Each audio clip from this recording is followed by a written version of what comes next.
Hello everyone, welcome to my YouTube channel Chandra Phulara.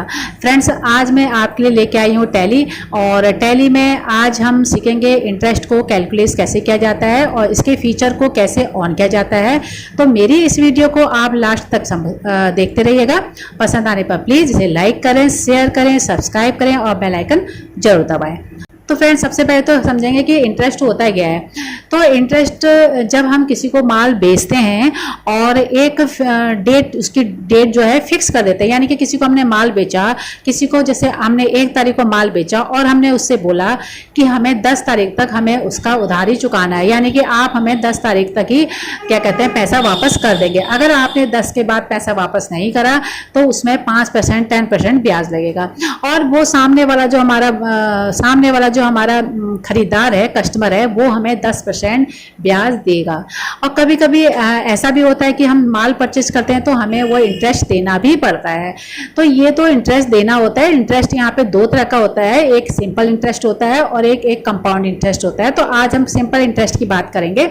और जब कभी ऐसा भी होता है कि हम कभी बैंक से पैसा लेते हैं तो हम बैंक में भी इंटरेस्ट देते हैं। तो ये जो सब हमारे इंटरेस्ट होता है, इनकी जनरल एंट्री कैसे की जाती है, इसे हम क्वेश्चन के थ्रू समझेंगे। तो सबसे पहले हम क्वेश्चन को समझते हैं, एक क्वेश्चन समझते हैं। तो यहाँ पर देखिए, मैंने सिंपल इंटरेस्ट की बात कर रही हूँ आज। तो साधारण ब्याज एक ब्याज है जिसकी केवल मूल राशि यानी कि जो प्रिंसिपल अमाउंट होता है उस पर उसकी गणना की जाती है। मान लीजिए, माना कि हमने सुरेश को 5,000 रुपये 5%, यहाँ पे थोड़ा सा स्पेस दे देते हैं, 5% मासिक ब्याज की दर से हमने उधार दिया है और उसने 3 साल बाद यह राशि ब्याज सहित चुका दी। तो हम मासिक ब्याज के हिसाब से दे रहे हैं तो 3 साल बाद यह हमें चुकाएगा। यहाँ पर थोड़ा सा, हाँ, तो 3 साल बाद यह हमें चुकाएगा। तो यहाँ पे जो इसका इंटरेस्ट कैलकुलेट होगा, कैसे होगा ये देख लेते हैं हम। तो जो पहले वर्ष में हमें वो इंटरेस्ट देगा 5,000 रुपये में 5% के हिसाब से, वो हमें क्या देगा, ब्याज देगा। तो पहले वर्ष में जब 5% के हिसाब से ब्याज देगा तो यहाँ पर 250 रुपये बनेगा। तो यहाँ पे मासिक नहीं, यहाँ पे मैं सालाना कर देती हूँ, क्योंकि सालाना देगा वो हमको।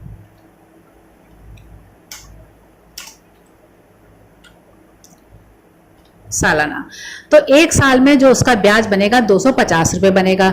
दूसरे वर्ष में जब वो 5,000 में हमें 5% देगा ब्याज तो 250 फिर से देगा। तीसरे वर्ष में अगर वो पैसा नहीं दे पाता है तो फिर से वो हमें 250 रुपये देगा। तो टोटल वो 3 साल में जो हमें ब्याज देगा 750 रुपये देगा। यानी कि टोटल जो हमें ब्याज देगा वो 5,750 रुपये पैसे वापस करेगा। 5,000 वापस करने के साथ साथ मुझे हमें वो ब्याज सही 750 रुपये और देगा। तो ये तो केवल क्वेश्चन के थ्रू हमने भी समझा है। अब इसको हम टैली में थोड़ा करके देख लेते हैं। तो चलिए हम टैली में आते हैं और टैली में हम पहले एक कंपनी क्रिएट कर लेते हैं। तो जो पहले हमारी कंपनी बनी है इसे हम सेट कर लेते हैं। तो F3 हम दबाते हैं और यहाँ से सेट कंपनी कर लेते हैं, इसे हम यस कर लेते हैं। कंपनी हमारी सेट हो चुकी है। अब हम एक नई कंपनी यहाँ पे बना लेते हैं और नई कंपनी जो बनाएंगे हम इंटरेस्ट नाम से बना लेते हैं। तो यहाँ पे हम बनाते हैं इंटरेस्ट नाम से हमने बना लिया है। और इसको हम मेलिंग नेम यही रखते हैं। एड्रेस हम यहाँ पे डाल देते हैं अपने, जहाँ मैं रहती हूँ यहाँ का मैं एड्रेस डाल देती हूँ। और एड्रेस आगे है तो आप डालिए, अदरवाइज इसे छोड़ दीजिए, तो हम हटा देते हैं। और ये उत्तराखंड में आता है तो इसे हम उत्तराखंड यहाँ पे स्टेट डाल देते हैं। पिन कोड जो है यहाँ का वो डाल देते हैं। और टेलीफोन नंबर है तो वो भी डाल दीजिए, नहीं है तो छोड़ दीजिए। और फ़ोन नंबर है तो डालिए, वरना इसे भी छोड़ दीजिए। फैक्स नंबर है तो रखिए, ईमेल है तो ये सारी डिटेल है आप डालिए। फाइनेंशियल ईयर हम यही रखते हैं और इसको भी बुक्स बिगनिंग फ्रॉम को यही रखते हैं। और करेंसी हमारी सिंपल इंडिया की आ चुकी है। फॉर्मल नेम हमारा INR आ चुका है, इसको हम एक्सेप्ट कर लेते हैं। तो ये तो हमने एक कंपनी क्रिएट कर ली है। अब आपको यहाँ पर ध्यान देना है फीचर्स में। फीचर्स में आपको मेंटेन अकाउंट को यस रखना है, बिल वाइज एंट्री को भी आपको यस रखना है, क्योंकि हम उधार दे रहे हैं तो बिल वाइज एंट्री को यस रखेंगे। कॉस्ट सेंटर को नो करेंगे। इंटरेस्ट कैलकुलेशन को आपको यस रखना है। अगर हमने इसे यस नहीं किया तो हमारा इंटरेस्ट ऑटोमेटिक कैलकुलेट नहीं होगा। इन्वेंट्री में आते हैं, सामान की वित्त डिटेल इन्वेंट्री वाले क्वेश्चन है तो यस रखिए, अदरवाइज इसे नो भी कर सकते हो आप, और बाकी को आपको ऐसे ही यस करके छोड़ देना है। जीएसटी वाले क्वेश्चन है तो यस रखिए, अदरवाइज जीएसटी में अगर जीएसटी लग रही है तो रखिए, अदरवाइज इसे नो भी कर सकते हैं। तो यहाँ पर हमें जीएसटी का कोई काम नहीं है तो इसे हम नो कर देते हैं, और बाकी को हम ऐसे ही नो करके सेव कर लेते हैं। तो ध्यान रखेंगे, एनेबल इंटरेस्ट कैलकुलेशन को आपको यस रखना है, मेंटेन अकाउंट और बिल बाय एंट्री को यस रखना है, मेंटेन इन्वेंट्री को यस रखना है, और इंटीग्रेटेड अकाउंट विद इन्वेंट्री को भी यस रखना है। अब इसे हम सेव कर लेते हैं। तो ये तो हमारी कंपनी क्रिएट हो चुकी है। अब हमारा क्वेश्चन क्या है, पहले हम अच्छे से समझ लेते हैं।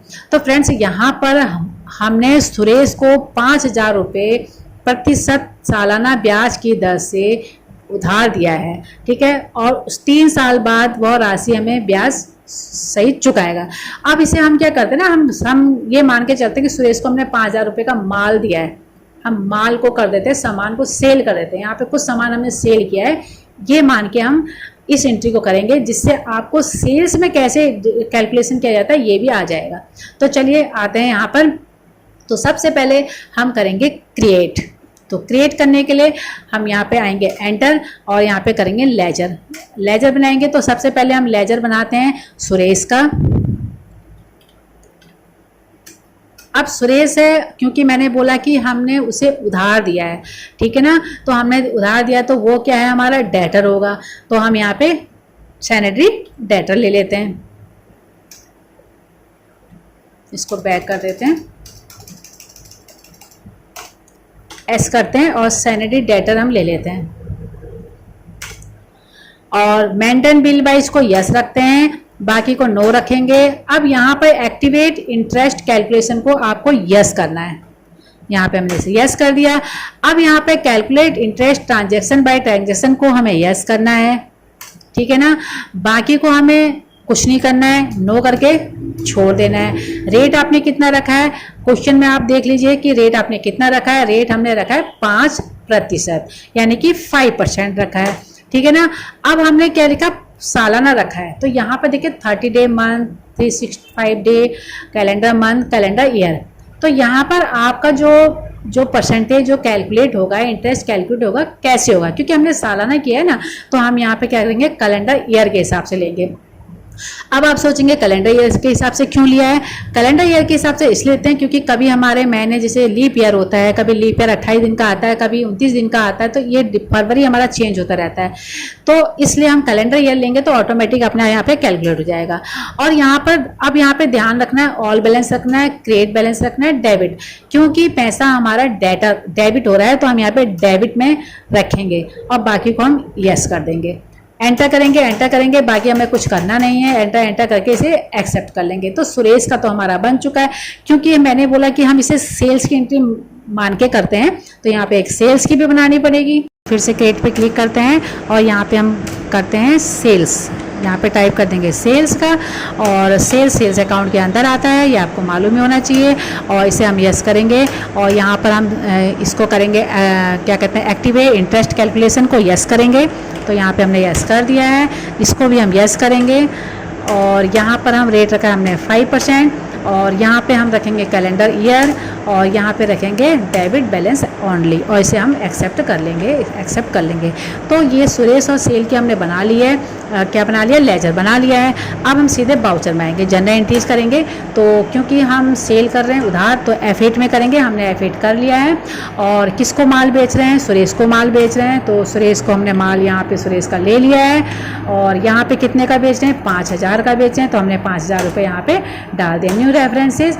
और यहाँ पर ड्यू डेट है, ड्यू डेट आप कितने दिनों बाद उसकी जो इंटरेस्ट कैलकुलेट होगा, ये हम यहाँ पे डेट डाल सकते हैं। तो हमने उसको 1 साल का टाइम दिया है, तो यहाँ पे 1/4/2023 25 डाल देते हैं।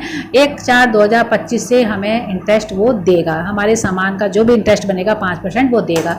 एंटर कर देते हैं। नीचे 365 दिन देखिए आ चुका है और सेल कर रहे हैं तो यहाँ पे हमें कुछ भी आइटम नहीं देना है। 5000 का हमने माल उसे उधार सेल कर दिया है। तो हमने ये जनरल एंट्री तो बना दी है। अब हमारा इंटरेस्ट कैलकुलेशन कैसे होगा इसे समझना है। तो चलिए हम यहाँ पे आते हैं नीचे डिस्प्ले मोर रिपोर्ट पे। डिस्प्ले मोर रिपोर्ट पे आने के बाद हम आएंगे स्टेटमेंट ऑफ अकाउंट और यहाँ पर हम करेंगे इंटरेस्ट कैलकुलेशन में जाएंगे। उसके बाद हम अब इंटरेस्ट क्योंकि हमें देना नहीं है बल्कि लेना है तो इंटरेस्ट रिसीवल में क्लिक करेंगे। अब यहाँ पे तो कुछ आ ही नहीं रहा है, इसलिए नहीं आ रहा फ्रेंड्स क्योंकि हमें यहाँ पे डेट चेंज करनी है। तो मैं F2 से डेट चेंज करूंगी। 1/4/2024 से हमारे कब बनेगा, इसका ड्यू डेट हमने डाली थी 1/4/2025। तो यहाँ पर हम 2025 को डालते हैं। तो देखिए यहाँ पे हमारा जो जनरल एंट्री थी वो शो करने लगी है, करंट एसेट्स, सैलरी डेटर, और यहाँ पर देखिए सुरेश। अब क्योंकि यहाँ पे मैंने 2 बार एंट्री कर रखी है तो इसलिए यहाँ पे 2 बार दे रहा है, लेकिन फिलहाल हमें एक एंट्री को हमें ध्यान नहीं देना है तो इसमें हम नीचे वाली में ध्यान देते हैं। तो यहाँ पर देखिए जो हमने 2 नंबर में की थी तो यहाँ पर देखिए यहाँ पे नीचे दिखा रहा होगा, आप ध्यान से देखिएगा 5000 है। 2 अप्रैल 2024 को हमने इसे उधार दिया था। 1 अप्रैल 2025 को 365 दिन होते हैं तो 5% के हिसाब से 250 वो हमको क्या देगा, ब्याज देगा। अब हम अपने क्वेश्चन में भी देख लेते हैं। देखिए यहाँ पे 250 ब्याज दे रहा है वो हमको। अब दूसरे वर्ष में कितना देगा ये भी हम देख लेते हैं। अब डेट को हम यहीं पे चेंज करते हैं, F2 करते हैं और 1 अप्रैल 2024 से अब हम डालते हैं 1 अप्रैल 2026, एंटर करते हैं। तो 2026 को जो हमें वो ब्याज देगा वो 500 रुपये ब्याज देगा। देखिए यहाँ पे 500 रुपये लिख के आ रहा है, साफ साफ लिख के आ गया है। और क्वेश्चन में भी हमारे यहाँ पे 250, 500 होता है क्योंकि हमने ये अलग अलग कर रखा है, वहाँ पे कैलकुलेट होके आ रहा है। अब हमें 3 साल में वो कितना ब्याज देगा ये देखते हैं। तो F2 करके हम डेट को चेंज कर लेते हैं। 1/4/2027 को कितना देगा, तो 2027 को वो टोटल 750 रुपये हमें ब्याज देगा। और क्वेश्चन भी हमारा बोलता है कि कुल ब्याज वो 750 दे रहा है। तो ये फ्रेंड्स हमारा जो इंटरेस्ट कैलकुलेट हो रहा है, यहाँ पर देखिए एक एक करके सारा कैलकुलेट होता जा रहा है। अगर हमने सही तरह से ऑप्शन फीचर्स को अनेबल नहीं किया तो ये ऑटो कैलकुलेट नहीं होगा। तो फ्रेंड्स जो हमने ये एंट्री किया है, ये इंटरेस्ट कैलकुलेशन जो किया है हमने सिंपल इंटरेस्ट में काम किया है। नेक्स्ट वीडियो में हम कंपाउंड इंटरेस्ट में वर्क करेंगे। अगर आपको मेरी ये वीडियो पसंद आई तो प्लीज़ ये लाइक करें, शेयर करें, सब्सक्राइब करें और बेल आइकन जरूर दबाएं। मिलती हूँ आपसे एक नई वीडियो के साथ, एक नई जानकारी के साथ। तब तक के लिए thanks, bye bye, take care.